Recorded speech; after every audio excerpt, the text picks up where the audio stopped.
Les échecs font partie intégrante de notre parcours. Ils nous poussent au défi, nous poussent dans nos retranchements et parfois même nous laissent avec un sentiment de défaite. C'est justement à ce moment-là, lorsque tout semble être perdu, qu'il faut trouver la force de se relever. Mais comment y parvenir? Chose difficile, mais possible. Alors nous allons recevoir sur ce plateau Sarah Diaby, qui nous vient aussi des églises Vase d'honneur, fière du pasteur Mohamed et Liliane Sanogo, qui a pour fardeau de relever toutes ces personnes-là découragées. Alors, sans hésiter, nous allons recevoir ici Sarah Diaby. Coucou Sarah, comment tu vas? Bonjour Larry, je vais bien et toi? Ça va super bien, tu es toute belle ce soir. Ah ben merci. Waouh, je pense que vraiment quand on te voit, on sait que tu t'es relevée vraiment de tes Effectivement, échecs. gloire à Dieu. Oui, amen. Alors, sans plus tarder, on va rentrer dans le vif du sujet. D'accord. Déjà, quand on parle d'échecs, on fait allusion à quoi? Comment on doit voir? Comment on doit percevoir en fait un échec? D'accord. Déjà, merci pour tu vois, la plateforme que tu me donnes. Je rends gloire à Dieu et je rends grâce aussi parce que c'est une plateforme où on peut s'exprimer, on peut parler en toute confidence Yes. et où on peut aider ces personnes qui nous écoutent. Déjà, je pense que tu me permettras, avant de parler de comment est-ce qu'on se rend compte qu'on a échoué, j'aimerais qu'on contextualise un peu l'échec. D'accord. C'est quoi l'échec? Oui. Pour moi, tu sais, l'échec, de manière terre à terre, c'est l'absence de succès ou de réussite. Ok. L'échec a, on va dire, deux baromètres. Le baromètre interne et le baromètre externe. Le baromètre interne, c'est que, tu sais, souvent, on affirme qu'on a échoué ou qu'on est dans une situation d'échec parce que par rapport à nos objectifs personnels, on n'a pas pu atteindre le but de ce qu'on avait prévu faire. Et là, on est dans une situation d'échec. Et le deuxième point, ça, c'est par rapport à l'environnement. C'est-à-dire que l'homme est un être qui n'est pas solitaire. On vit dans un environnement où on a des frères, on a des sœurs, on a voilà tout ce parterre de personnes avec qui on grandit. Et ces personnes-là, en fait, sont une sorte de jauge de réussite ou d'échec. Par exemple, tu as quelqu'un qui est dans une situation où il a eu 10, une jeune fille, par exemple, qui a eu 10 sur 20 un examen. S'il n'y a personne dans sa classe, elle, pour elle, elle a réussi. Oui. Mais si à un moment, le maître ou le professeur principal vient, il dit, écoute, cet examen-là, pour moi, la moyenne, c'est 12 parce que tout le monde a bien réussi. Automatiquement, elle est dans une situation d'échec, tu vois. Et donc, on voit que l'échec est déterminé à la fois par des facteurs internes, par rapport à nos objectifs de vie, mais aussi par des facteurs externes qui sont notamment liés à l'environnement. Et donc, pour revenir sur la question que tu m'as posée, déjà, à quel moment on se rend compte qu'on a échoué? Moi, je me dis que, comme je te disais tantôt, on a échoué lorsque on a failli quelque part personnellement. On a échoué lorsque des personnes autour de nous ont un semblant de réussite, ont un semblant de succès auquel on n'est pas forcément, on n'a pas encore atteint ce niveau-là. Par exemple, tu as quelqu'un qui a 40 ans, qui a plutôt, on va dire, bien réussi dans sa vie, professionnellement, voilà, on va dire sentimentalement, mais elle n'est pas mariée. Mais tu as quelqu'un qui a 40 ans, professionnellement, c'est pas trop ça, selon lui, mais il est marié. Et donc, les deux ont échoué à un certain niveau. Mais tu vois, ça dépend vraiment de comment est-ce qu'ils définissent la réussite et comment est-ce qu'ils définissent l'échec. D'accord. Et comment on doit définir la réussite? Bon, je veux dire, selon même la Bible, comment on doit définir la réussite pour toi? Pour moi, ça c'est une très bonne question. Pour moi, tu sais, la réussite part de la parole que Dieu a mis dans ta vie. Quand tu prends la Bible, tu prends Jean 1, verset 1 à 3, tu vois qu'au commencement était la parole. Et la parole était avec Dieu, la parole était Dieu. Et tu vois que toute chose a été faite par la parole. Et tu vois que c'est la parole qui tient en fait la vie d'un être humain. Et la réussite pour moi, c'est de pouvoir achever le but de cette parole-là dans notre vie. Et quand tu as deux situations, tu as l'échec, tu as la réussite. Comment est-ce qu'on définit? De manière terre à terre, tu es en tant qu'enfant né de nouveau, tu as reçu quelque chose de la part du Seigneur.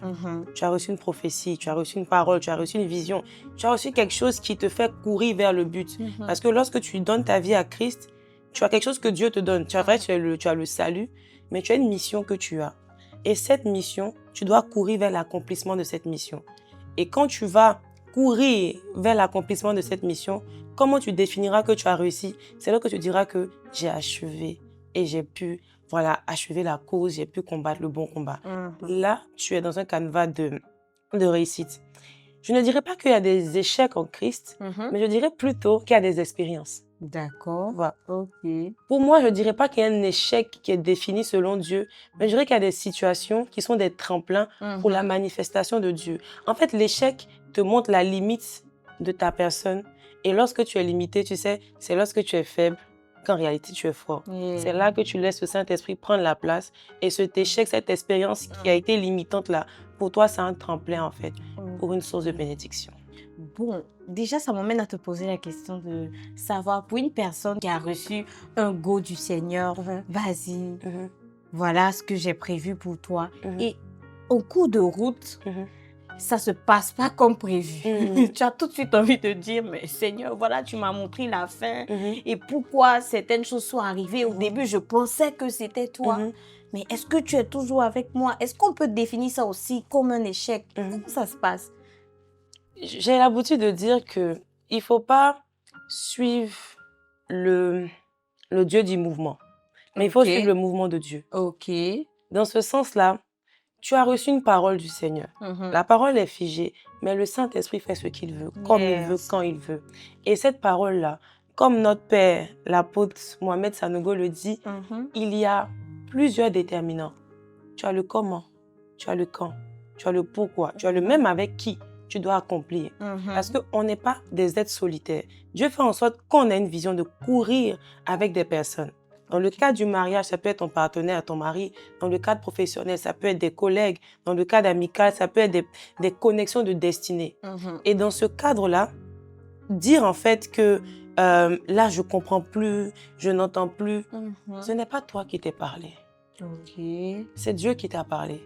Donc, lorsque ça devient flou, lorsque ça devient compliqué, comme je l'ai dit tantôt, il faut garder la parole du Seigneur. Tu vois, quand on prend l'histoire de Joseph, Joseph a fait ce très beau songe où il s'est vu élevé au milieu de ses frères. Mais ce songe-là, ça a été en fait le déclenchement de malheur dans sa vie. Si on s'arrête au fait qu'effectivement ses frères l'ont vendu et on s'arrête à la maison de Potiphar, on se dit, mais Seigneur, c'est comment? Qu'est-ce qui se passe? C'est comme si quelqu'un, par exemple, tu es dans une situation, Dieu t'a dit, bon, toi, en 2025, c'est calé, c'est bouclé, tu te maries. Tu tombes sur un gars bizarre qui te met d'un gourmet gospel complexe. Et tu te dis, mais Seigneur, tu m'as dit, mais cette situation-là, je ne comprends pas. Qu'est-ce qui se passe? En fait, Dieu te dit, tu sais, cette situation-là, ce n'est pas pour la mort. Ce n'est pas pour la mort, c'est pour la gloire de Dieu. Ça veut dire que lorsque tu sens que tu es limité ou tu ne vois plus, regarde pas aux circonstances. Regarde à la parole que tu as reçue. Dieu lui a dit, tu seras élevé. Mais ce qui me plaît, c'est que quand l'Esprit nous parle, il nous parle comme un puzzle. Tu vois, il nous donne une pièce et puis il aime nous voir chercher, nous voir revenir, prendre de nouvelles pièces, etc. Et c'est pareil, tu reçois une parole du Seigneur, mais tu es en train d'avancer, tu vois que je suis calé, je cale le moteur.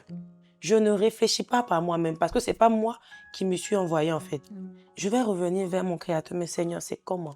Tu m'as dit qu'en 2025, je dois me marier, cette situation-là. Regarde, Gourmet, tu m'as mis dedans, là, c'est comment? Peut-être Dieu voulait t'enseigner pour te dire, en fait, tu as choisi sur des critères charnels. Ou tu as choisi le gars juste parce que, voilà, c'est mon ami de longue date, etc. Mais tu n'as pas pris le temps, en fait, de comprendre quelle était votre mission ensemble, quelle était la vision. Et cet échec-là, en fait, te permet de pouvoir comprendre tes lacunes, tes limites, et te permet de mieux rebondir. Lorsque Joseph part dans la maison de Potiphar, il arrive à se taire. Il arrive à fermer sa bouche. Parce que c'est sa bouche qui a fait que tout ça là s'est passé. C'est ça. Donc quand il arrive là, Dieu lui dit, écoute, tu as une phase où tu dois apprendre à te taire. Tu dois apprendre à cacher ce que je te donne. Tu dois apprendre à garder précieusement jusqu'à ce que moi-même, je le révèle. Et donc, tu comprends que des situations peuvent arriver. Toi, pour toi, dans l'immédiat, c'est la mort, mais c'était pour la gloire de Dieu. Amen. Amen. Je suis tellement concentrée, je ne peux même pas. Oh, Je ne peux pas m'imaginer que tu avais déjà fini de parler. Oh, gloire à Dieu. D'accord, il n'y a pas de souci. Franchement, ça me fait beaucoup de bien. Et il faut dire que moi, j'ai vécu aussi, je veux dire, certains échecs. Donc, raison pour laquelle je te posais cette question pour être beaucoup plus éclairée. Mais là, dans ton développement, j'ai pu comprendre qu'il y a des échecs qui viennent de Dieu. Il y a des échecs qui viennent du diable. Comment faire la différence? Ah, ça c'est la question. Oui. Moi, je dis toujours que toute situation concourt au bien de celui qui aime Dieu. Même quand le diable pense qu'il t'a fait échouer, en fait, c'est une occasion encore pour le Seigneur de se glorifier. Donc, pour moi, même si la vie nous donne des coups, c'est en fait pour quelque part nous donner une leçon. Le diable n'est pas notre maître. C'est pas lui qui nous a appelés. Il peut arriver des moments où il y a des failles, où on arrive à se heurter. Mais en toute chose, c'est le Seigneur qui permet. Moi, je me dis, toute situation qui arrive, bonne, mauvaise, à peu près, c'est le Seigneur qui permet. Moi, je me rappelle, je sais, j'étais dans le monde et j'ai eu une relation complexe. Et la relation, c'était que j'étais avec quelqu'un de plus âgé. Parce que bon, tu connais, blessure émotionnelle, tu as perdu ton père, tu cherches un père, etc.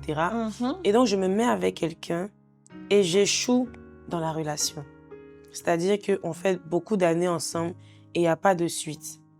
Et sur le champ, pour moi, j'ai raté quelque chose. Pour moi, voilà, le diable est rentré au milieu et puis voilà, c'était l'homme de ma destinée et tout ce qu'on dit là. Mais j'ai compris que ce que même le diable avait permis là, c'était une situation où Dieu voulait me prendre. Amen. C'était de là que Dieu voulait me prendre pour que moi je le serve. C'était de là que Dieu voulait qu'aujourd'hui je puisse parler à une fille, à une sœur, à une femme de mon expérience. Et même si le diable arrive à t'avoir, tu sais, même si tu vois l'histoire de Job, même quand le diable arrive, c'est parce que Dieu permet. C'est ça. C'est parce qu'il veut quelque part se glorifier dans la situation. Et donc moi je pense qu'il n'y a pas tant de différence à faire. C'est juste de comprendre le processus de Dieu quand on est dans une phase où on est dans le désert. Alors d'autres pourront se poser la question de savoir, mais comment entendre le go de Dieu? Comment entendre la voix de Dieu pour pouvoir aller de l'avant, pour pouvoir se rassurer? Et là même déjà, je veux répondre à ces personnes-là pour leur dire, c'est de donner tout simplement sa vie à Jésus. Voilà, parce que quand nous sommes enfants de Dieu, il nous donne le pouvoir et la capacité de pouvoir l'entendre. Il faut beaucoup aussi méditer la parole. Quand vous n'êtes pas sûr de quelque chose, il faut chercher d'abord le go de Dieu. Alors, est-ce que Sarah a une autre expérience à nous donner par rapport aux échecs et tout? Peut-être que quelqu'un pourra aussi ou est en train de vivre cette situation et a besoin de conseils. L'échec. L'échec, oui, parce que au niveau professionnel, relationnel, amoureux, même aussi même avec nos amis. J'ai un exemple. Quand je suis revenue en Côte d'Ivoire après mes études, Dieu m'a fait la grâce de travailler très tôt. Déjà même avant, j'ai commencé à travailler très très jeune parce que voilà, j'aimais être indépendante, avoir un peu de sous, etc. Et quand j'ai rejoint cette firme, par la grâce de Dieu, j'ai connu des gens extraordinaires. Ma vie allait quoi. Et à un moment, c'était, tu vois, le milieu dans lequel je suis, il y a des promotions qui sont assez rapides. Et j'ai eu une première promotion, gloire à Dieu.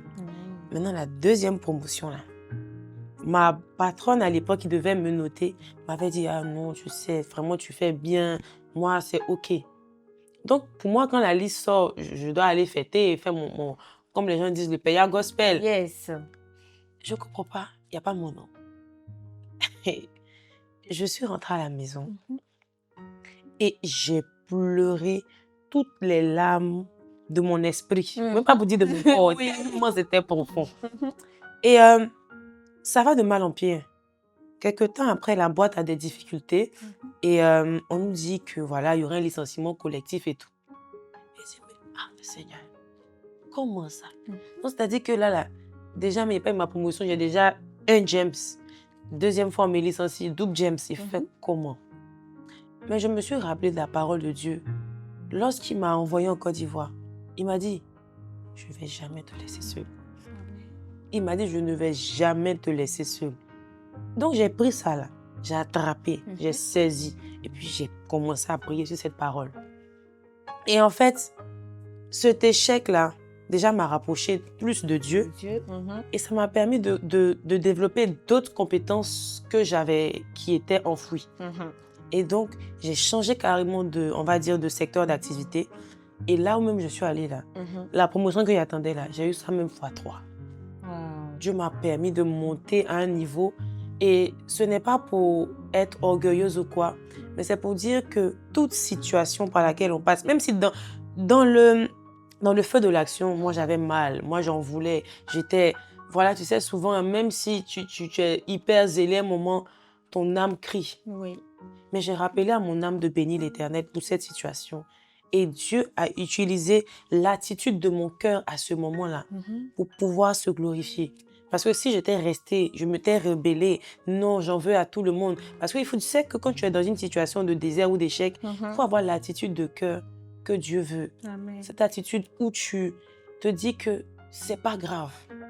Moi, je sais sur qui je compte, je sais en qui j'ai cru. Et quel que soit Alpha, moi là, comment on va sortir? Et c'est ce que j'ai expérimenté, j'ai vu la main de Dieu et je suis encore plus reconnaissante parce que maintenant, quand il y a des épreuves là, j'ai hâte de voir le dénouement et la fin du film, tu vois. Donc c'est un peu ça. Waouh, waouh, on rend gloire à Dieu. Amen. Et pour résumer, qu'est-ce que tu peux dire à ces personnes? Quels conseils tu peux nous donner? Il y a d'autres en ce moment qui nous suivent, qui sont découragés, qui ne savent pas comment se relever. Il y a d'autres même qui se disent, bon, là, on a essayé 1 fois, 2 fois. C'est bien de dire tout ça, mais voilà, on a tellement essayé qu'on est fatigué. Est-ce que ça veut dire qu'il faut aller encore chercher l'approbation du Seigneur? Comment il faut faire? Qu'est-ce que tu peux dire à ces personnes-là? Déjà, je veux dire à ces personnes, la première chose, donne ta vie à Christ, avant de parler d'autre chose. La deuxième chose, j'aimerais te dire, à toi qui m'écoutes, que l'échec fait partie de la vie d'un chrétien. L'échec, qui peut être appelé désert, qui peut être appelé épreuve, challenge, comment tu le nommes, fait partie de ta vie. C'est quand tu vas accepter d'être façonné à l'image de Christ par ces situations-là que tu verras comment Dieu va t'envoyer de gloire en gloire. Ne reste pas figé à la situation où tu es. Peut-être tu peux être découragé. Tu sais, la dépression peut entrer et toutes ces choses-là refusent de sombrer. Il y a encore de l'espoir. Il y a encore de l'espoir. Donc Dieu que tu pries, il est fidèle. Il est fidèle. Et surtout, un conseil, c'est que quand tu es dans des situations comme ça, entoure-toi de personnes positives. Entoure-toi de personnes qui vont te tirer vers le haut. Pas des personnes qui vont te juger, pas des personnes qui vont encore te pointer du doigt parce que tu n'es pas une erreur. Je ne sais pas pourquoi pendant que je dis ça, il y a quelqu'un qui pense qu'elle est une erreur. Tu n'es pas une erreur. Ta situation, la relation que tu as eue, qui n'a pas abouti là, tu vas rendre gloire et témoignage à ton mariage. Tu verras la main de Dieu agir. Reste focalisé, reste fidèle, même si c'est difficile. C'est quand c'est difficile, là, Dieu veut voir qui sont les vrais soldats. Tu es un soldat, tu es une soldate. Relève-toi, que Dieu te bénisse. Amen. Alors, tu as déjà planté le décor, donc on va te laisser la prière de fin. Il faut que tu nous recommandes à la grâce du Seigneur. Et ce fut vraiment un plaisir de te recevoir sur ce plateau. Je suis vraiment édifiée. J'ai même pas envie de te laisser, mais malheureusement, on va devoir s'arrêter là avec ta prière de fin, bien sûr. D'accord. Père éternel, je te rends grâce, je te dis merci pour ce moment. Merci parce que tu as parlé au travers de moi, tu as parlé au travers d'elle. Seigneur, je prie maintenant que ton esprit repose sur ces personnes qui vont nous écouter. Et que, Père, là où il y a eu découragement, là où il y a eu échec, là où il y a eu questionnement, que le Dieu de la lumière se révèle à eux. Je prie, Seigneur, que quelle que soit la situation opiniâtre qui demeure dans la vie d'un de tes fils ou d'une de tes filles, que tu te révèles à eux. Que, Seigneur, parce qu'ils ont visionné cet extrait, quelque chose se passe dans leur vie. Je crois en toi, Saint-Esprit. Je crois que tu changes. Je crois que comme tu m'as changé, comme tu m'as renouvelé, comme tu m'as restauré, tu peux le faire pour quelqu'un. Merci pour ta fidélité, Père. Je te rends tout l'honneur et toute la gloire de ce moment. Amen. Amen.